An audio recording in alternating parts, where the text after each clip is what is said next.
لا الہ الا اللہ، لا الہ الا اللہ، لا الہ الا اللہ۔ کہ اگر کسی کو یہ دل میں ہو کہ میرے پاس جو نعمتیں ہیں یہ معلوم ہوگی کسی کو تو کوئی حسد کرے گا، تو ایسی صورتحال میں نعمتوں کا لوگوں سے چھپانا یہ جائز ہے، بلکہ بہتر ہے۔ ورنہ تو نعمت کا اظہار کرنا چاہیے نا، وَأَمَّا بِنِعْمَةِ رَبِّكَ فَحَدِّثْ، بتانا چاہیے۔ لیکن جب دل میں یہ بات ہو کہ اس نعمت کے اظہار سے لوگ حسد کریں گے، ان کی نظر مجھے لگ سکتی ہے، تو ایسی صورتحال میں نعمت کا چھپانا یہ اعلیٰ ہے۔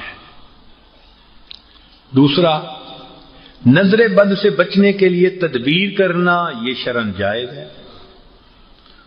تدبیر کیسے؟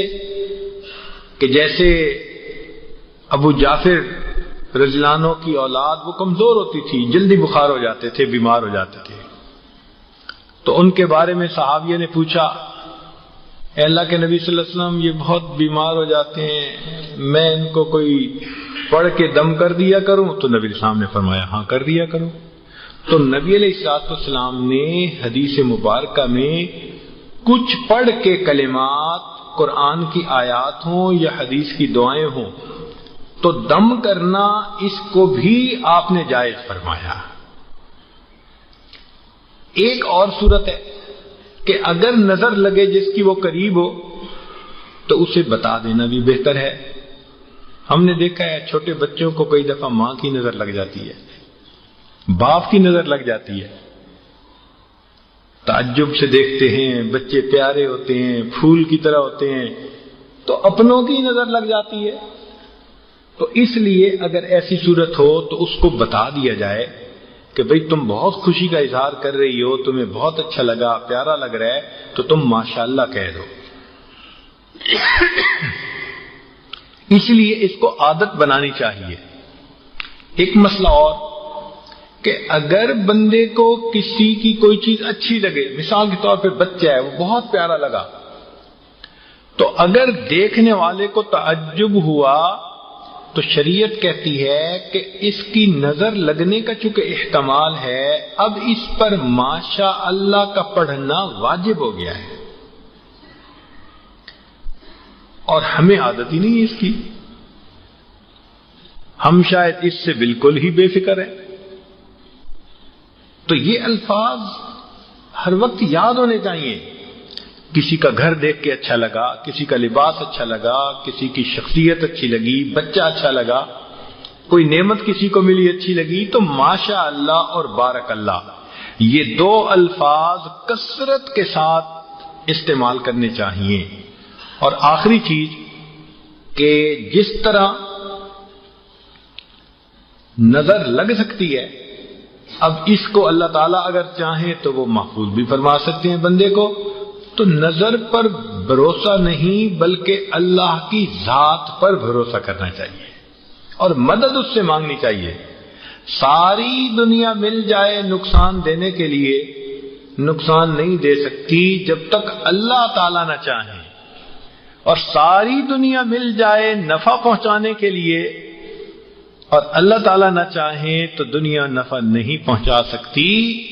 قلم بند ہو چکا اور تقدیر کا لکھا خشک ہو چکا، مقدر میں جو ہے وہ تو طے ہو چکا۔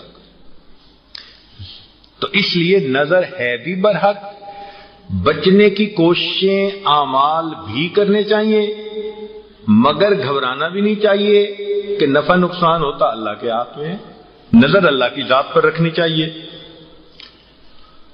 اب یہاں پر ایک چیز اور بھی ہے کہ آخر اس نظر لگنے کا کیا علاج؟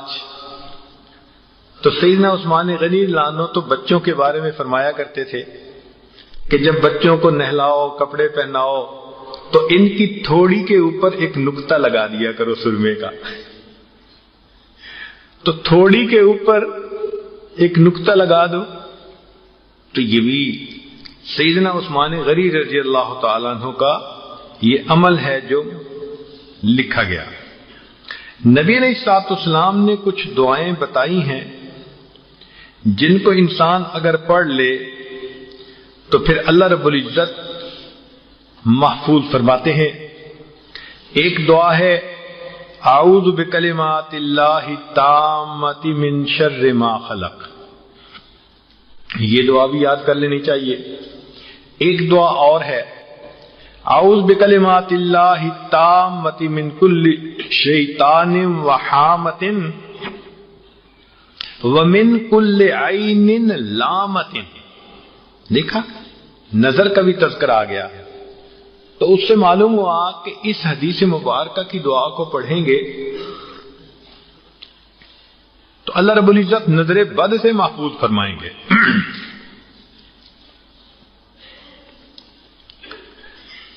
جو معوذتین ہیں، قل اعوذ برب الفلق اور قل اعوذ برب الناس، یہ دونوں پڑھنے بھی فائدہ دیتے ہیں۔ ہمارے حضرت رحمت اللہ علیہ حفاظت کا ایک حصار بتایا کرتے تھے، جس کو روزانہ دن میں ایک مرتبہ اور رات میں ایک مرتبہ کر لینا چاہیے، کہ اول آخر انسان درود شریف پڑھے، درمیان میں سورہ فاتحہ، آیت الکرسی اور آخری 4 کل، ان کو پڑھ کے تو اپنے گرد، بچوں کے گرد حصار بنا دے۔ حضرت فرماتے تھے کہ موت کے سوا اس بندے کو کوئی مصیبت نہیں آ سکتی۔ بلکہ ایک دن تو حضرت نے مجھے یہ بات فرمائی کہ ہمارے بعض مشائخ نے اس حصار کو پڑھ کر مرنے والے، جو فوت ہونے والے لوگ تھے، ان پر حصار کیا، اللہ نے اس عمل سے ان کے قبر کے عذاب کو اس رات کے لیے معاف فرما دیا۔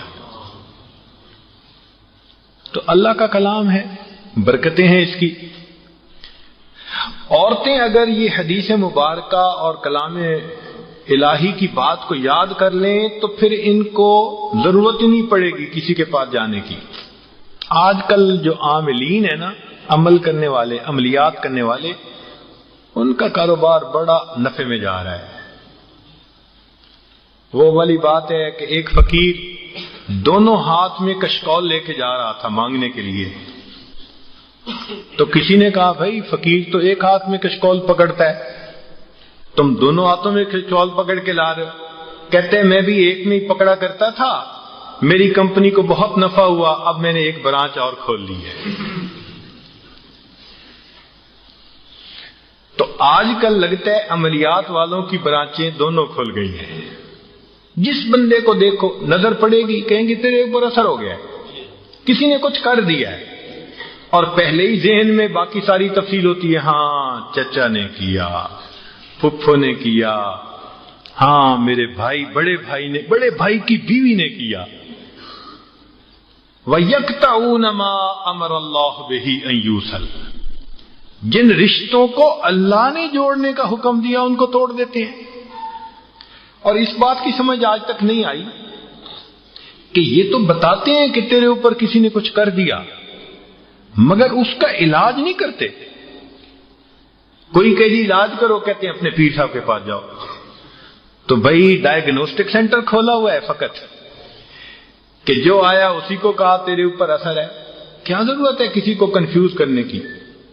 حیرت کی بات ہے، تہجد گزار، نمازی، پرہیزگار لوگ وہ ان کے پھندے میں آ جاتے ہیں۔ ابھی چند دن پہلے کی بات ہے، ایک صاحب ماشاءاللہ نیک نمازی، پرہیزگار، تہجد گزار ہیں، فون پہ کہنے لگے جی میرے اوپر جو ہے کسی نے کچھ کر دیا ہے۔ میں نے کہا کوئی خدا کا خوف کرو۔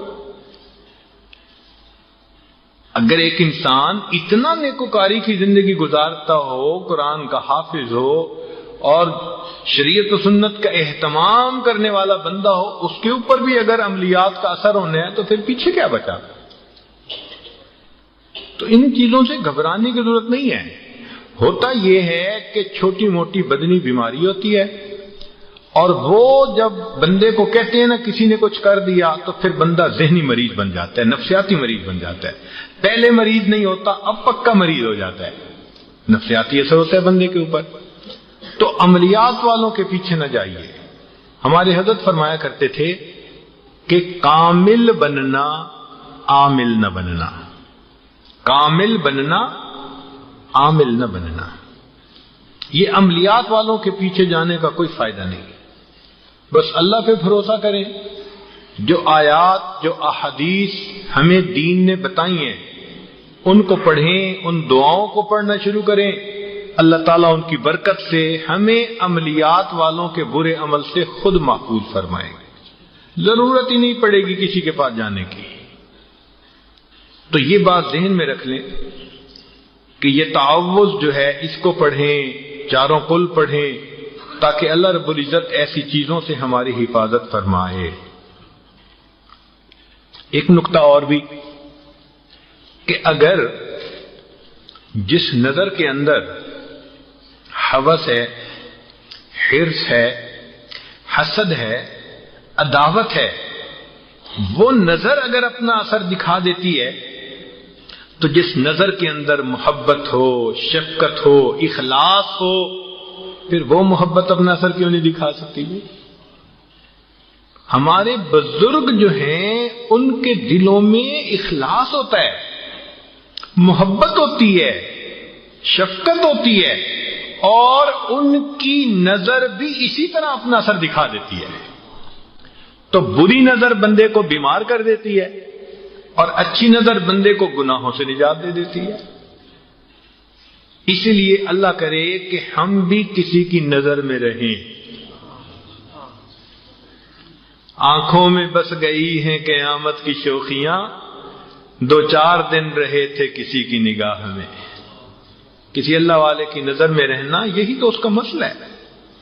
حدیث پاک میں ہے کہ اگر تقدیر کو کوئی چیز بدل سکتی ہے تو وہ نگاہ بدل سکتی ہے۔ اللہ رب العزت نے اتنی تاثیر رکھی ہے، اور آج کل تو ہپناٹزم والوں نے مسئلہ ہی سارا ثابت کر کے دکھا دیا۔ دوسرے بندے کو ہپناٹائز کرتے ہیں، جو کہتے ہیں وہ ان کی بات مان رہا ہوتا ہے۔ اس کا نام میٹا فزکس رکھا گیا آج کے زمانے میں، اور میٹا فزکس کے ذریعے سے ہپناٹائز کر کے اپنی بات اس سے کروا رہے ہوتے ہیں۔ تو اگر وہ ہپناٹائز کر سکتے ہیں تو پھر اللہ والوں کی نظر میں بھی تو تاثیر ہوگی نا۔ وہ بھی بندے کو ہپناٹائز کر کے اس کو شیطان کی غلامی سے نکال کے اس کو اللہ کا بندہ بنا دیتے ہیں۔ اس لیے صحبت کا بڑا اثر ہوتا ہے۔ ہمارے حضرت رحمۃ اللہ علیہ کے مجلس میں جب آ کے لوگ بیٹھتے تھے تو آپ اپنے مہمانوں کو فرماتے تھے کہ دائیں اور بائیں مت بیٹھو، سامنے بیٹھو۔ اس کا بڑا اہتمام فرماتے تھے۔ فرماتے تھے کہ اللہ کرے تم کسی کو دیکھو اور اللہ کرے کوئی تمہیں دیکھے، یہ فرماتے تھے۔ تو فرماتے تھے کہ بیان کے دوران تم دیکھو گے تو تمہارے دلوں پر پھر بھی اثر ہوگا،